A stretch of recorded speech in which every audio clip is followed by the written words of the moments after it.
ወጂአ የውመኢዝን ቢጀሃነም የውመኢዝን የተዘከሩ ልኢንሳን የሰው ልጅ ያኔ በምናቡ ያስባል።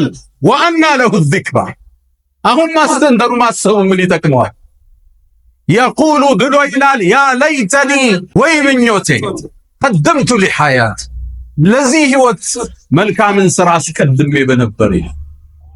ልብ በሉ አንቀጹ ምን ይላል? ያ ለይተኒ ወይ ምኞቴ ቀደምቱ ሊሐያት ለህይወት አስቀድሜ በነበር። ትክክለኛው ህይወት ዋናው ህይወት ከሞት በኋላ ነው የሚጀምረው።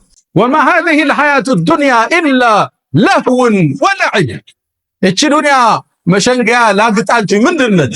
ወኢነ ዳረ الآخرة ቀጣዩ ዓለም ለሂየል ሐይዋን ህይወት ማለት እሱ ነው። ለው ካኑ ያዕለሙን ሚያቁብ ይሆናል። በቀደም አንድ መስጂድ ውስጥ ነበር ዳዕዋ ያደረግ አንድ አባት ከፊት ለፊት ያሉ 80 ዓመት ይሆናቸዋል። ጥያቄ አቀረበ። ዱንያ ላይ ምን ያህል ቆይታችኋል አልኳቸው። 8 ቀን የኖራችሁትን ዕድሜ ተመልሳችሁ ሰቡት።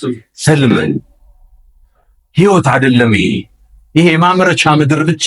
ዋናው ህይወት ከሞት በኋላ የሚመጣው ያ ለይተኒ ቀደምቱ ሊሐያት ምን ነው ከሞት በኋላ ላለው ህይወት ሰርቼ በነበር ብሎ ይቆጫል። ሰዎች እዛ ጸጸቱ ሳንገባ ሙእሚን አሁን ይነቃል፣ ያስተነትናል፣ ፋይሉን ያያል፣ የቀን ውሎውን ይመዝናል።